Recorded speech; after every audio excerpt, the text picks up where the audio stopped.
இந்த என் மக்கள் என் பாத யாத்திரையில மோடி கலந்துக்க போறாரு. அதை பத்தி ஏற்கனவே அதை பத்தி நம்ம கருத்து. என் மக்கள்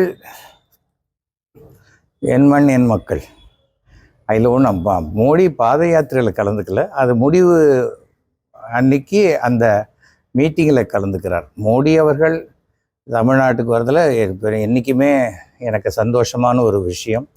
எத்தனையோ பிரதமர்கள் இருந்தாலும் தமிழுக்கு முக்கியத்துவம் கொடுத்து, திருக்குறளுக்கு முக்கியத்துவம் கொடுத்து, தமிழர்களுக்கு முக்கியமான பல விஷயங்களை செய்து கொண்டிருப்பது தான் நம்முடைய பாரத பிரதமர் நரேந்திர மோடி.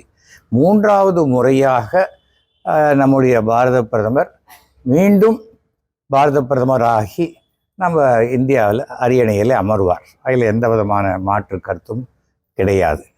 தமிழ்நாட்டில் பாரதிய ஜனதா அண்ணாமலை தலைமையில் ஜெயிக்குமாங்கிறது சந்தேகத்துக்கு இடமான ஒரு கேள்வி. என்னன்னா, தேர்தல் என்பதே வெறும் கூட்டணி கணக்கு. இது அதிமுகவோட கூட்டணியில் இருந்திருந்தால் ரெண்டு பேருக்குமே பலமாக இருந்திருக்கும். அதிமுக என்பது சுமார் 1.5 கோடி உறுப்பினர்களுக்கு மேல் கொண்ட ஒரு கட்சி அடிப்படையாக. பாஜக என்பது தமிழ்நாட்டில் அண்ணாமலை தலைமையில் இப்போது 3%லேருந்து 3.5% இருக்கலாம். இல்லைன்னா அவர் 300% இருக்குன்னு அவர் சொல்லலாம். அவர் என்ன வேணால் சொல்லலாம். அண்ணாமலை சொல்கிறது எல்லாமே சரியாக தவறாங்கிறது மே மாதம் தெரியும். அது வரைக்கும் நம்ம ஒன்றும் சொல்ல வேண்டிய அவசியமே இல்லை. நான் பாரதிய ஜனதாவை சேர்ந்தவன். மோடி என்னை நண்பரே என்று அழைத்தவர். மோடி என்னை அழைச்சி தான் நான் இந்த பார்ட்டிக்கு வந்திருக்கேன். அதனால் நடுவில் யாராவது எனக்கு பிடிக்காதவங்களோ கட்சிக்கு எதிர்ப்பாக நடந்துக்கிறாங்களோ அவங்களுக்காக நான் இந்த கட்சியை விட்டு வெளியில் போக வேண்டிய அவசியமே இல்லை. ஒருவேளை கட்சி நீ வேண்டாம் அப்படின்னு சொல்லிட்டு அப்போ பரவாயில்ல. ஏனென்றால் நான் மோடி அவர்களுக்காக வந்திருக்கிறேன். மோடி அவர்களுக்காக மோடி விரும்பும் வரை நான் இருப்பேன். அவ்வளோதான். அதனால் எனக்கு அண்ணாமலையெல்லாம் எனக்கு பெரிய எனக்கு ஈக்குவலான ஒரு பெரிய எதிரி அப்படிலாம் நான் நினைக்க மாட்டேன். அண்ணாமலை அரசியலுக்கே புதுசு. அவர் போலீஸ் ஸ்டேஷனை நடத்துகிற மாதிரி ஒரு கட்சியை நடத்தணும்னு பண்ணும்பொழுது அவர் கண்ணில் படுறவங்கெல்லாம் திருடங்களாகவும் ரவுடிங்களாகவும் அந்த மாதிரி தான் இருக்காங்க. நல்லவங்க போலீஸ் கண்ணில் படத்துக்கு வாய்ப்பு இல்லை. அவரை மாதிரி போலீஸுக்கு கண்ணில் பட வாய்ப்பு இல்லை. அவர் ஒரு ரொம்ப பழைய திமுகவுடைய 10 ஆண்டு காலத்துக்கு முன்னாடி 20 வருஷத்துக்கு முன்னாடி இருக்கிற ஃபைலை வெளில விடுறேன் அது விடுறேன் அப்படிங்கிறாங்க. இடி கேஸோ இன்கம் டேக்ஸ் ரைடோ அதனுடைய ப்ராசஸ் படி நடக்குது. அது நடக்கும்போது அண்ணன் சொல்லித்தான் நடந்ததுன்னு கொஞ்சம் குதூகலிக்கக்கூடிய அந்த என்ன சொல்கிறது, அந்த விசிலடிச்சாங் குஞ்சுகள்மாங்க அந்த மாதிரி கூட இருக்கிறவங்க அவங்க சந்தோஷப்பட்டுக்கிறாங்க. அவ்வளோதானே தவிர அதுக்கு மேலே ஒன்றுமே இல்லை. மோடியினுடைய திட்டங்களை தமிழ்நாட்டினுடைய கடைக்கோடி தமிழர்கள் வரைக்கும் அண்ணாமலை எடுத்து செல்ல தவறிவிட்டார் என்பதுதான் உண்மை. அன்றைக்கி கூட டெல்லியில் செயற்குழு மீட்டிங்கில் நிர்மலா சீதாராமன் பேசி முடித்த உடனே மோடி அவர்கள் சொல்கிறார் தமிழில் பேசுங்க அப்படிங்கிற உடனே எல்லாருக்கும் தமிழ். ஏன்னா எதில் சொல்லி இவங்களுக்கு புரியல, தமிழ்லையாவது சொல்லு, அப்போவாது இந்த நிர்வாகிகளுக்கு இது புரியுதா பார்க்கலாம் அப்படிங்கிற மாதிரி தான் மோடி அவர்கள் சொன்னதாக நான் பார்க்குறேன். அதுக்கு மேலே ஒன்றுமே கிடையாது. ஏனென்றால் நாம் ஒரு கட்சியில் இருக்கோம்னா நமக்கு நாமே பேசிக்கிட்டே இருந்தால் அதில் எந்த விதமான மாற்றமும் வராது. புதுசாக ஒரு நாளைக்கு 10 பேர் நான் ஓட்டு போடுறேன், 100 பேர் நான் ஓட்டு போடுறேன்னு வரணும். இங்கே வந்துட்டாங்க, இளைஞர்கள்லாம் வந்துடுவாங்க, அத்தனை பேரும் வந்துடுவாங்க, எல்லாரும் எல்லாத்தையும் விட்டுட்டு வந்துடுவாங்கன்னு வாய் வார்த்தையாக என்ன சொல்கிறது, வாய் மட்டும்தான் வேலை செய்யுதுன்னா அது சரியாக இருக்காது. இது நான் மட்டும் சொல்லலை, பெரிய பத்திரிகைகள் இதில் சென்சஸ் எடுத்தவங்க சொல்கிறாங்க. அண்ணாமலை ஆரம்பத்திலிருந்தே ஒரு விஷயம் ரொம்ப புத்திசாலித்தனமாக பண்ணார். நம்ம தான் சிறந்தவர் அப்படின்னு சொல்கிறதுக்காக காசு கொடுத்து சில பேரை வேலைக்கு அமர்த்தி மாதம் 5 லட்ச ரூபா 10 லட்ச ரூபாங்கிற மாதிரி எல்லாம் கொடுக்க வச்சு ஐயோ அவர் மாதிரி முடியுமா, அவர் 22% ஓட்டு வாங்கிடுவார், தமிழகத்தையே மாற்றிடுவார், அடுத்த 26ல் அவர் தான் தமிழ்நாட்டினுடைய முதலமைச்சர், அதுக்கப்புறம் 62ல் அவர் தான் இந்தியாவுடைய பிரதம மந்திரி, எதையோ சொல்லிக்கிட்டு இருக்காங்க. நம்ம எவ்வளோ பார்க்குறோம் திரைப்படத்தில் அந்த பாடல் வெளியிட்டும் போது பேசுகிற பேச்சுக்களும் படம் ரிலீஸ் ஆகி அன்றைக்கி சாயங்காலம் அந்த படத்தினுடைய கதியை நம்ம பார்க்குறோம். அதனால் அண்ணாமலை என்ன பேசினாலும் அந்த ஓட்டு எண்ணிக்கை தமிழ்நாட்டில் நடக்கும்போது தெரியும். ஏனென்றால் தமிழ்நாட்டில் இன்னி வரைக்கும் நிதர்சனமான ஒரு விஷயம் என்னென்னா திமுகவா அதிமுகவங்கிறது தான். உடனே போட்டுருவாங்க. ஐயோ எஸ்வி சேகர் வந்து 200 வாங்கிட்டாரு. ஏடிஎம்கேக்கு என்ன ஃபிக்ஸ் பண்ணல, எனக்கு இன்னும் ஏடிஎம்கேல எனக்கு எவ்வளோ கொடுக்குறாங்க. கடவுள் அருளால் நான் என் சுய சம்பாத்தியத்தில் என்னால் முடிந்த உதவிகளை அடுத்தவங்களுக்கு செய்கிற மாதிரி தான் இருக்கேன். நான் 53 தடவை ரத்த தானம் பண்ணியிருக்கேன். 600 அனாதை பிணங்களை நான் அடக்கம் செய்திருக்கேன். வருஷத்துக்கு 100 குழந்தைகளை நான் ஸ்கூலில் படிக்க வைக்கிறேன், ஃபீஸ் கட்டுறேன். Blood donation, eye donation, juvenile diabetes போன்றவற்றுக்கு உண்டான அவேர்னஸ்லாம் பண்ணுறேன். இதெல்லாம் எவ்வளோ அண்ணாமலை பண்ணியிருக்காருன்னு தெரியாது. புள்ளி விவரமாக மட்டும் தப்பும் தவறுமாக பேசக்கூடாது. அண்ணாமலை பதட்டமாக இருந்தாக்க அவருக்கு சபாநாயகருக்கும் ஆளுநருக்குமே வித்தியாசம் தெரியாத போயிடுது. அதனால் அந்த மாதிரி ஒரு பதட்டமாக இருக்க வேண்டிய அவசியமே இல்லை. ஒரு தலைவர் என்பவர் தானே தலைமை இடத்த வந்து நானே பெருக்குவேன், நானே தொடப்ப கட்டி வச்சு நானே இது பண்ணுவேன், நானே கதவு திறப்பேன், நானே பூட்டுவேன், அவசியம் இல்லை. தகுதியான நபர்களை ஒரு கட்சியில் போட்டு அவர்களை வேலை வாங்கக்கூடியது தான் அட்மினிஸ்ட்ரேஷன். அந்த அட்மினிஸ்ட்ரேஷன் அண்ணாமலைக்கு பூஜ்ஜியமாக இருக்கிறது. எல்லாத்துலேயும் நானே போய் நிற்கணும், நானே பேசணுங்கும் போது இந்த வாய் உளரத்தான் செய்யும், ஒன்றுமே பண்ண முடியும். அமித்ஷா பிரதமர் எல்லாம் இப்போ அவங்க திறமையான ஆளை நான் தமிழகத்தில் தலைவராக நியமிக்கலையா? மே மாதம் தெரியும் சார், நியமிச்சிருக்காங்களா இல்லையான்னு. நான் உடனடியாக மோடி அவர்களையும் என்னுடைய கருத்துக்களை மோடி அவர்களுக்கு நான் தெரியப்படுத்தி கொண்டு தான் இருக்கிறேன். அவ்வளோதான் நான் செய்ய முடியும். நான் வந்து இன்றைக்கும் நான் சொல்கிறேன், ஒரு இந்தியாவிலேயே மிகச்சிறந்த ஒரு ஆட்சியை நடத்தி கொண்டிருப்பது பாரதிய ஜனதா, நரேந்திர மோடி, அமித்ஷா அவர்கள்லாம் தான் நடத்துகிறாங்க. அதில் எந்த விதமான மாற்று கருத்தும் கிடையாது. ஆனால் சில சமயம் சில சிறிய தப்பு நடந்துடும்.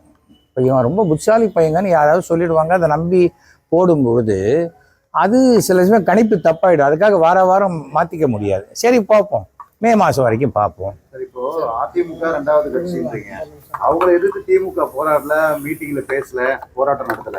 ஆனா பிஜேபி மத்திய மாநில நிர்வாகிகளை கண்டித்து தான் பேசுறாங்க.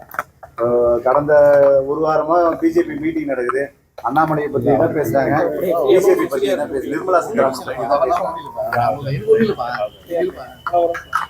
சார். இங்கே தமிழ்நாட்டில் திமுக ஆளுங்கட்சி, இந்தியாவில் பாரதிய ஜனதா ஆளும் கட்சி. ஸோ இவங்க தனக்கு அந்த ஆளுங்கட்சி கிட்ட என்ன பேசணுமோ இவங்க பேசுறாங்க, அவங்க இவங்க கிட்ட இவங்களை பத்தி பேசுறாங்க. அவ்வளவுதான், ரொம்ப சிம்பிள்.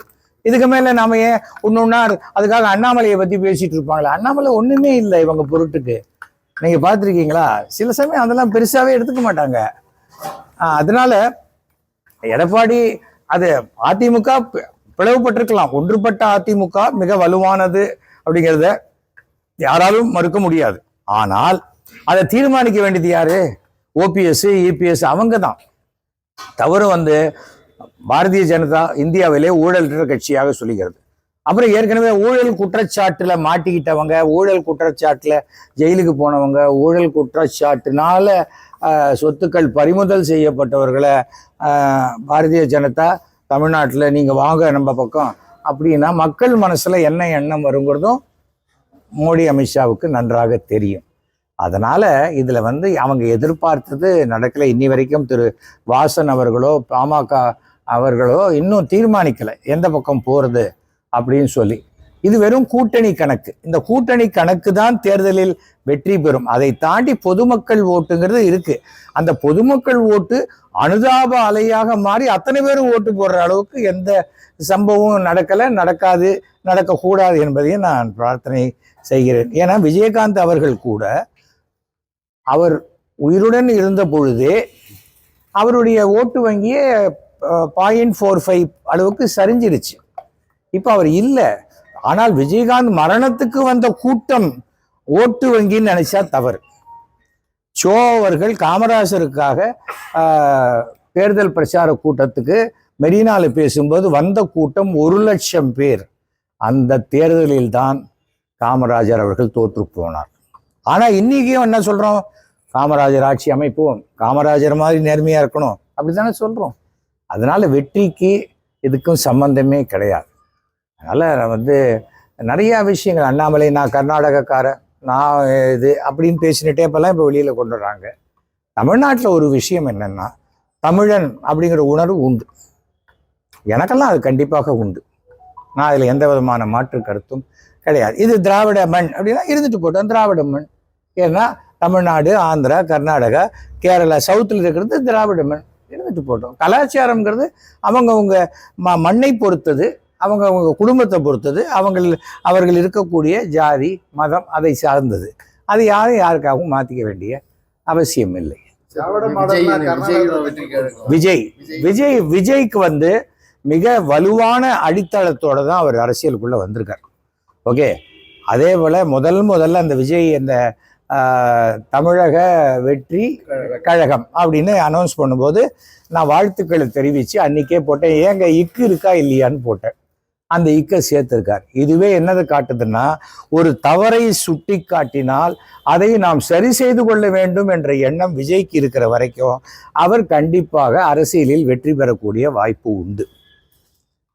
தவறு இன்னைக்கு விஜயை போய் நீ வந்து ஜோசப் விஜயா அதுவான்னு கேட்க வேண்டிய அவசியம் இல்லை. இந்தியாவில் பிறந்தவர்கள் இந்தியர்களாக இருக்கக்கூடியவர்கள், அவர் இந்துக்களாக இருக்கலாம், முஸ்லீம்களாக இருக்கலாம், கிறிஸ்தவர்களாக யாராக இருந்தாலும் அவர்களுக்கு தேர்தலில் நிற்க முழு உரிமை உண்டு.